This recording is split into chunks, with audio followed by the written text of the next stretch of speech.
fund it. Just finished watching the Supreme Court. It was a beautiful thing to watch in many respects. It's unfortunate that we have to go through a thing like that. I consider it to be more election interference by the Democrats. That's what they're doing. The good news is we're leading virtually every poll. We're leading I don't even know if we have anymore. I'm not sure that we even have a Republican candidate, somebody running, but not making any impact. So as you know, we won Iowa, we won New Hampshire in records, and each won a record. We think we're going to do very well. I'm heading out right now to Nevada for the caucus and the caucuses, and I think we're going to do very well there. All the polls indicate we're in the 90s, maybe more than the 90s. We certainly did well in a primary that didn't matter, where they voted very nicely. And we have tremendous support from the people of our country. They hate what's happening at the border. They hate what's happening just generally. We're not a respected country anymore. We're laughed at all over the world. They're laughing at us. And they hate what's happening. They hate seeing it. They love our country. They want it to come back. And we're going to do that. If you think about it, had the results of the election been different, that would be nice. You wouldn't have the Ukrainian situation with Russia. You would not have had an attack on Israel, which was so horrible. You would not have had inflation.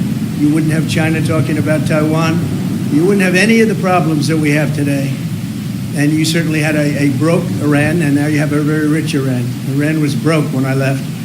They had no money to give to Hamas. They had no money to give to Hezbollah.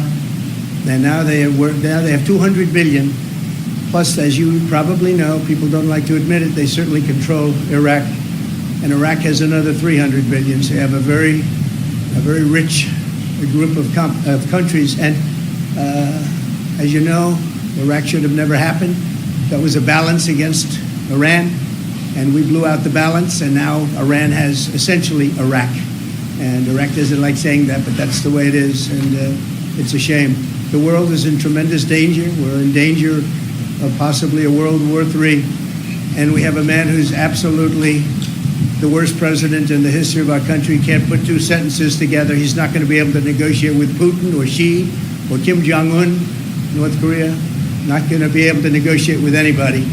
All he knows how to do is drop bombs all over the place, meaningless bombs, except they kill a lot of people. It costs a lot of money. Every time you see a bomb, it's another $1 million, and it actually sets us back. We have peace through strength. This should not be happening. The Middle East is blowing up. It's blowing up, and a lot of people are being killed, and it's so unnecessary. So I just say that in watching the Supreme Court today, I thought it's a very beautiful process. I hope that democracy in this country will continue, because right now we have a very, very tough situation with all of the radical left ideas, with the weaponization of politics. They weaponize it like it's never been weaponized before. It's totally illegal, but they do it anyway, and it has to stop. Every one of the court cases that I'm involved, every single one, civil, whether it's the attorney generals or the district attorneys. You look at Fani in Georgia. They had many meetings with the White House and with the DOJ. They went there, 8-hour meetings.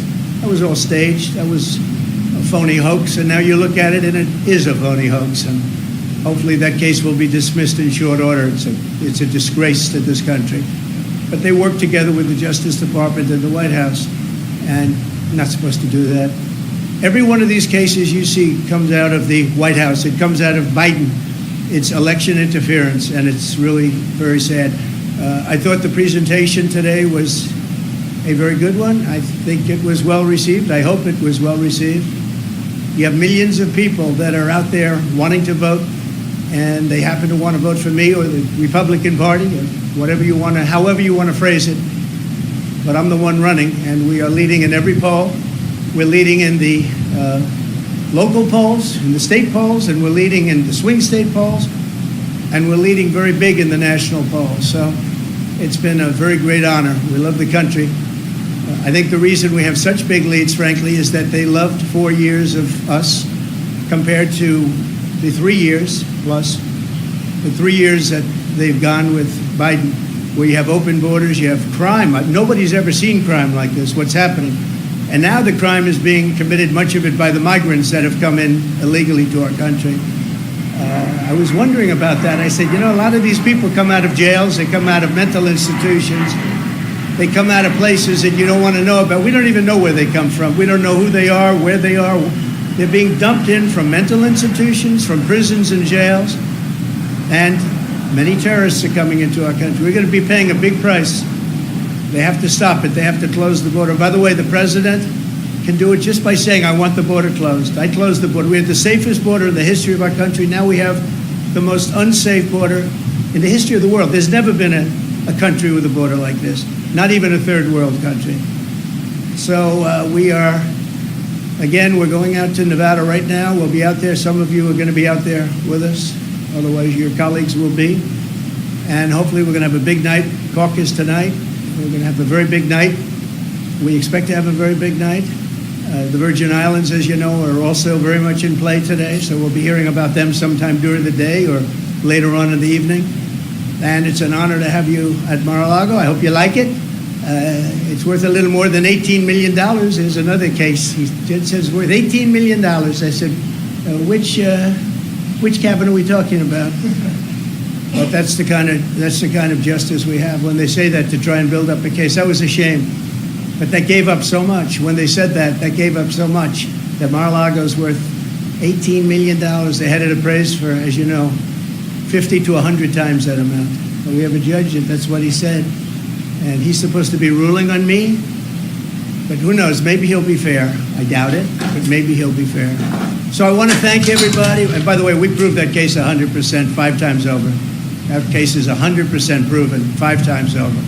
We've never seen anything like it. He just wouldn't dismiss it, no matter what. Shouldn't be there. It should have been in the commercial division. Anyway, it's an honor to have you. I look forward to having you again, and I'll probably see you out in Nevada. Thank you very much. The U.S. Supreme Court is said to be broadly skeptical in early reporting about the effort to try and kick you off the ballot. Having said that, though, speak to the argument, legal and otherwise, that your detractors have made leading up to the day. And it's an argument that was given voice by Mitch McConnell, the Senate Republican leader, not long ago. All right, I got the gist. No question. Yeah, I got the gist. President Trump is practically and morally responsible for provoking the events of the day. He doesn't say that anymore. So let me just tell you that I heard and I watched. And the one thing I'll say is they kept saying about what I said right after the insurrection. Because I think it was an insurrection caused by Nancy Pelosi. This was an insurrection, if it was an insurrection, which there were no guns, there were no anything except for the fact that they shot Ashley Babbitt. Somebody from the police force shot Ashley Babbitt. So unnecessary, so sad, so horrible. But there were no guns, there were no anything. But if you take a look at my words, right after, you take a look at my speech from the Rose Garden, which was very shortly after, or you take a look at I'm only on Truth now, but at that time we were tweeting and I was on Twitter. If you take a look at those 5 or 6 tweets, you will see very beautiful, very heartwarming statements. Go home, the police are doing their job, etc., etc. Beautiful statements. If you see my statement made in the Rose Garden, I think you have to watch that, because today they said the words of Trump. Now, if you take a look at the words of Democrats over the last period of time, look at Schumer's statement about the Supreme Court on the steps of the Supreme Court. He sounded like a mob boss. Take a look at any of them. Take a look at any. We put together a tape of vicious, violent statements made by Democrats. Nobody brings that up. Take a look at Maxine Waters and the vicious statements that she made. I didn't do that. I said peacefully and patriotically. The speech was called Peacefully and Patriotically. It's peacefully and patriotically. He said I said bad statement. It was the exact opposite. So I think you should take a look at the statements that I made before and after, and you'll see a whole different dialogue. Mr. President, you just mentioned Chinese President Xi. You said that you were going to impose 60% tariffs should you get back in office. Can you explain your rationale there? We want to bring business back to the U.S. They're stealing our business. They're taking our business at levels that nobody's ever seen before. By doing that, we bring business back, manufacturing back to the United States, which I was doing. I took in hundreds of billions of dollars from China. No president had ever taken in 10 cents, not 10 cents. I took in hundreds of billions of dollars, and jobs were coming back. I was saving steel companies. Now they're blowing it. When I see U.S. steel being bought by Japan, what a sad thing that is. To me, what a sad thing that is. So we want to bring jobs back. Very simple. Thank you. Mr. President, do you still have confidence in Speaker Johnson after the failed Mayorkas impeachment effort? I do have confidence in him, yeah. I very much do. I think he's a very good man, and I have great confidence in him. Why is Nikki Haley still in the race when you're dominating in the polls? Oh, I love that question. Thank you very much. You just said it. I don't know why she continues, but let her continue.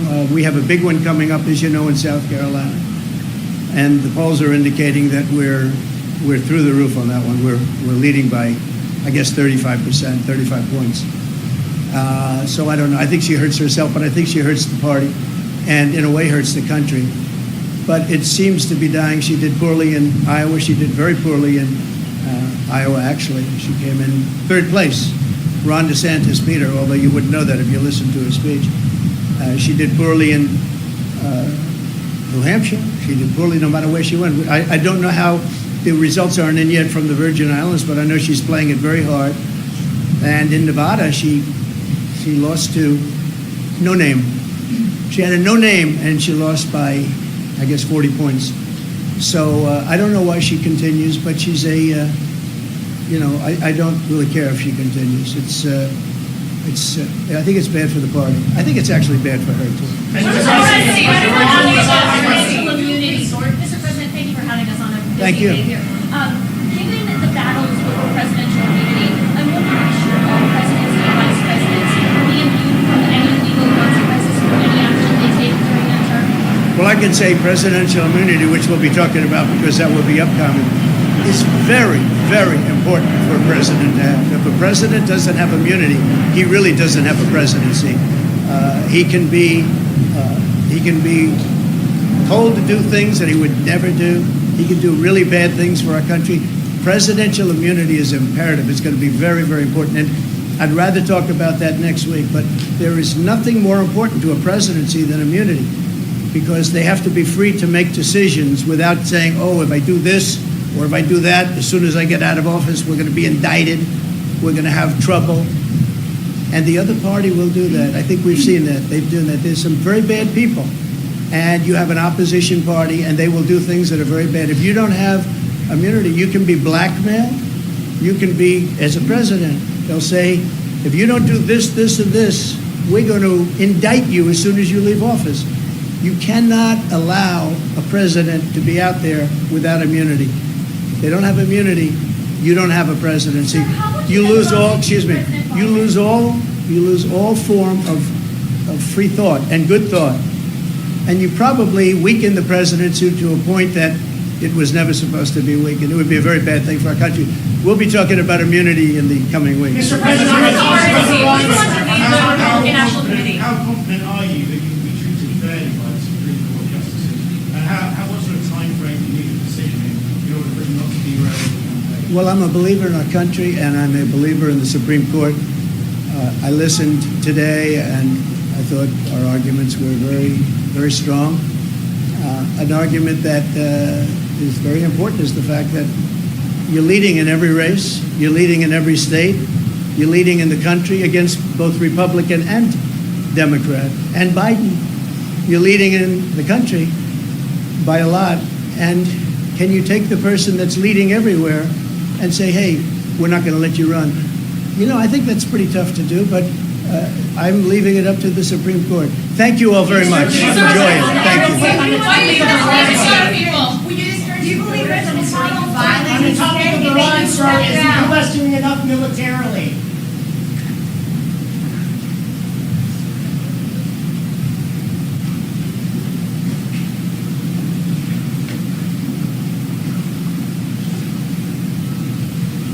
He talked, Vanessa, on just about everything we just discussed in this pre-show about the reasons why they're going after him. He's leading in the